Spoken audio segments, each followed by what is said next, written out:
Diet Sonbhadra के online classes में आपका पुनः स्वागत है। आज मैं चर्चा करूंगा डीएलएड चतुर्थ सेमेस्टर के शांति शिक्षा एवं सतत विकास विषय पे। आज की चर्चा का विषय है तनाव अथवा तनाव प्रबंधन, स्ट्रेस और स्ट्रेस मैनेजमेंट। आज की भागती दौड़ती ज़िंदगी में मानसिक तनाव जीवन का हिस्सा बनता जा रहा है। चाहे वे छोटे बच्चे हों, युवा हों, अन्य आयु वर्ग के लोग, इस प्रतियोगिता पूर्ण ज़िंदगी में सभी किसी न किसी रूप में मानसिक तनाव से ग्रसित होते जा रहे हैं, जिसका दुष्प्रभाव उनके शारीरिक एवं मानसिक रूप में हो सकता है। व्यक्ति जरा सी बात से चिंतित एवं व्यथित हो जाता है एवं अनेक प्रकार की बीमारियों से ग्रसित हो सकता है। व्यक्ति जीवन में आने वाली समस्याओं और परेशानियों से किस प्रकार से सामना कर अपने को मजबूत कर सकता है। व्यक्ति के जीवन में तनाव अवश्यंभावी है, लेकिन वह योग एवं प्राणायाम के माध्यम से तथा योजनाबद्ध कार्यप्रणाली के माध्यम से तनाव पर विजय प्राप्त कर सकता है। स्ट्रेस या तनाव के कारण।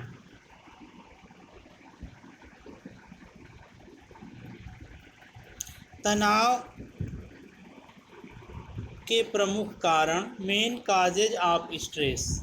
तनाव के प्रमुख कारण हैं असफलता का भय, असुरक्षा की भावना, निराशावादी दृष्टिकोण, मिथ्या विश्वास और पूर्वाग्रह, दुर्घटना या बीमारी का प्रभाव, क्षमता से ऊपर आकांक्षा स्तर होना, क्षमता से अधिक कार्यभार, सांवेगिक अस्थिरता,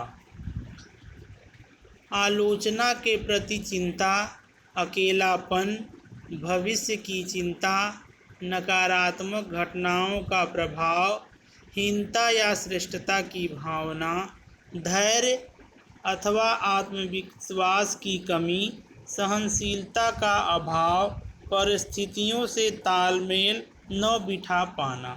तनाव के प्रकार। Types of stress. तनाव को हम सामान्यतः नकारात्मक रूप में ही लेते हैं, किंतु इसका सकारात्मक पक्ष भी होता है। तनाव के मुख्यतः दो प्रकार होते हैं। पहला है सकारात्मक तनाव, पॉजिटिव स्ट्रेस। इससे व्यक्ति की रचनात्मक शक्ति एवं कार्य निष्पादन क्षमता में वृद्धि होती है तथा उसे सम्मान एवं आत्मसंतोष मिलता है। दूसरा है नकारात्मक या निगेटिव स्ट्रेस। इससे व्यक्ति की रचनात्मक एवं कार्य निष्पादन क्षमता का ह्रास होता है तथा व्यक्ति में असंतोष व निराशा के भाव उत्पन्न होते हैं। तनाव के प्रभाव या इफेक्ट ऑफ स्ट्रेस। यदि हम शारीरिक व मानसिक दृष्टि से स्वस्थ नहीं रहेंगे तो हम अपने कार्यों को सुचारू रूप से निर्धारित समय में संपादित नहीं कर पाएंगे। तनावग्रस्त होने से व्यक्ति को अनेक प्रकार के मनोदैहिक सांवेगिक असंतुलन का सामना करना पड़ता है। व्यक्ति पर तनाव के विविध प्रभाव दृष्टिगोचर होते हैं। स्वास्थ्य पर प्रभाव। हृदय गति पर, रक्तचाप पर, पाचन शक्ति पर, मांसपेशियों में तनाव, सिर दर्द, माइग्रेन या उदर विकार, स्पॉन्डिलाइटिस, पीठ दर्द, अतिरिक्त शक्ति की कमी। संस्था अथवा संगठन पर प्रभाव, गुणवत्ता पर प्रभाव, नियोजन एवं प्रबंधन पर प्रभाव, संस्था प्रमुख, अधीनस्थों, प्रशिक्षुओं पर भावी कार्यों के निष्पादन पर, कृत कार्यों के परिणाम पर, भविष्य की रणनीतियों पर प्रभाव पड़ता है। तनाव प्रबंधन या स्ट्रेस मैनेजमेंट। तनाव का हमारे मन पर गहरा प्रभाव पड़ता है, जिसके कारण मन अशांत हो जाता है और कार्य करने की क्षमता प्रभावित होती है। अतः यह आवश्यक है कि हमें तनाव उत्पन्न करने वाली स्थितियों से बचने का प्रयास करना चाहिए। साथ ही यदि ऐसी स्थिति आए भी तो हमें उसका पूरी दृढ़ता व संकल्प शक्ति के साथ सामना करने के लिए तैयार रहना चाहिए। तभी हम अपने जीवन की विपरीत परिस्थितियों पर भी विजय प्राप्त कर सकते हैं। तनाव प्रबंधन से अभिप्राय यह है कि हम ऐसी क्षमता पैदा करें जिससे तनाव बढ़ने से पहले ही वह रुक जाए, या फिर उन बातों से बखूबी निपटें जिनसे तनाव की स्थिति उत्पन्न होती है। उद्देश्य यह है कि हम अपने जीवन में से अधिक तनाव को कम करके तनाव का प्रबंधन करें, क्योंकि अधिक तनाव की स्थिति हम अपने उद्देश्यों को पूरा करने में बाधा महसूस करते हैं। तनाव प्रबंधन हमें ऐसी टेक्निक से परिचित करवाता है जिससे हम मनोवैज्ञानिक तनाव से पार पाने में सफल हो जाते हैं, क्योंकि तनाव व्यक्ति की वह शारीरिक स्थिति है जिसमें वह आंतरिक या बाह्य रूप से तनाव से लड़ने या उससे भागने के लिए प्रेरित होता है। तनाव प्रबंधन तभी प्रभावी हो सकता है जब हम तनावपूर्ण स्थिति से जूझने या उसे बदलने के लिए रणनीतियों का प्रयोग करते हैं। तनाव प्रबंधन के अवयव। Components of stress management. तनाव प्रबंधन के 3 अवयवों को प्रभावित करता है। ये 3 अवयव हैं: आवृत्ति, गहनता और अवधि। तनाव प्रबंधन की विधियाँ। Methods of stress management. आधारभूत यौगिक विधि। बेसिक यौगिक मेथड। योग शारीरिक व मानसिक अभ्यास की एक वैज्ञानिक प्रणाली है जिसका उद्भव आज से 3000 वर्ष पूर्व भारत में हुआ था। इसका उद्देश्य यह है कि हममें से प्रत्येक व्यक्ति अपनी क्षमता के चरम बिंदु तक पहुँचे और चिरस्थायी स्वास्थ्य व प्रसन्नता का अनुभव करे। योग हमारे शरीर को कई प्रकार से प्रभावित करता है। यह तनाव में कमी लाने, अच्छी नींद लेने, बहुत सी चिकित्सा संबंधी स्थितियों में सुधार लाने, रक्तचाप व हृदय गति को कम करने, आध्यात्मिक वृद्धि, मांसपेशियों का तनाव कम करने, शरीर की शक्ति व लचक को बढ़ाने और बुढ़ापे के लक्षणों को विलंबित करने में सहायक है। ध्यान या मेडिटेशन। यह तनाव प्रबंधन के समग्र कार्यक्रम के अनेक महत्वपूर्ण अवयवों में से एक है। ध्यान द्वारा मन को स्थिर रखा जाता है ताकि बढ़ते आंतरिक तनाव को नियंत्रित किया जा सके। ध्यान का अभिप्राय है विचार बिंदु या संचेतना की एकाग्र अवस्था, अ स्टेज ऑफ कंसर्न्ड अटेंशन। ध्यान चेतना की एक कला है जो मन की एकाग्रता का अभ्यास करती है और उसे स्थिरता प्रदान करती है। विश्राम या रिलैक्सेशन। विश्राम की टेक्निक या प्रशिक्षण एक ऐसी विधि, प्रक्रिया या गतिविधि है जो हमें आराम या शांति के साथ साथ चिंता मुक्त या तनाव रहित स्थिति प्रदान करती है। इस स्थिति में निम्नलिखित बातें भी शामिल हैं। पहला है स्वचालित प्रशिक्षण।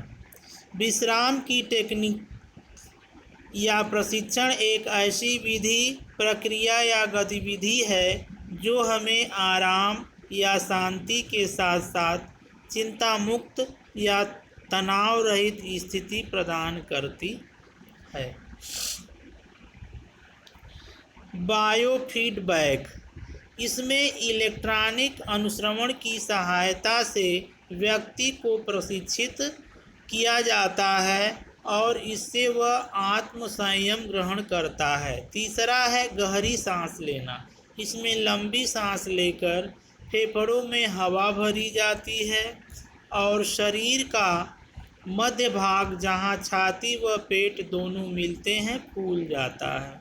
ध्यान, किसी एक विचार बिंदु या संचेतना पर ध्यान केंद्रित करना। मांसपेशियों की विश्रामावस्था, शरीर की कुछ मांसपेशियों को विश्राम की इस तरह की अवस्था में लाने कि हमारे मुख पर चिंता के कोई लक्षण न हो। प्राणायाम की एक ऐसी तकनीकी जिसके द्वारा हम सांस प्रक्रिया का विनियमन करते हैं।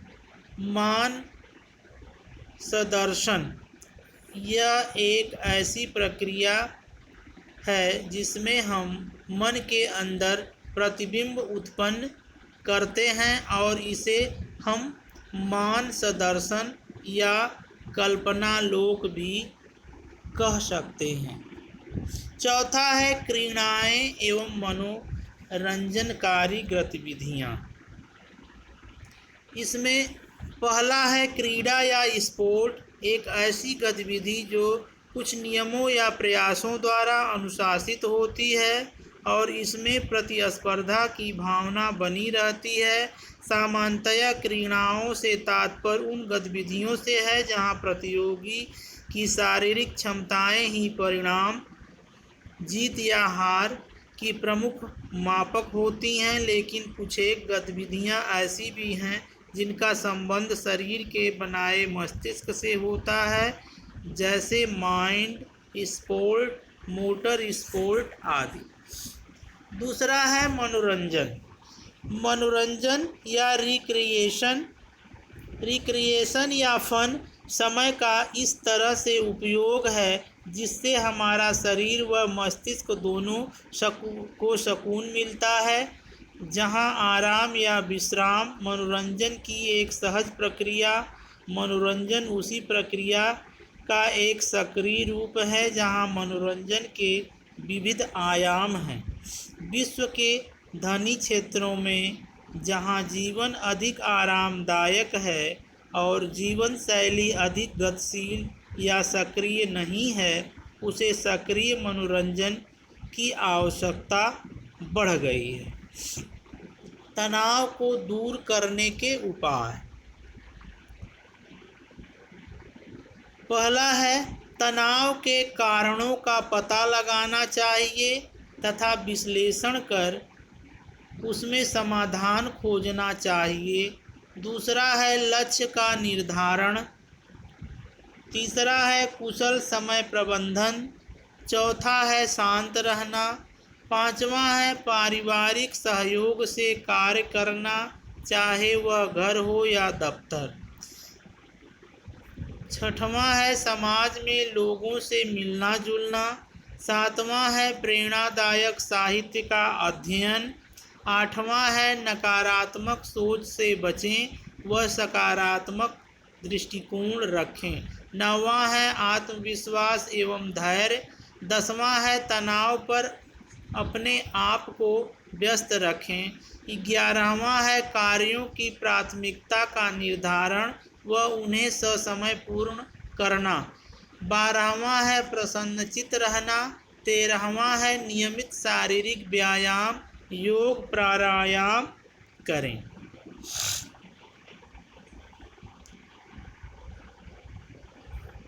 धन्यवाद।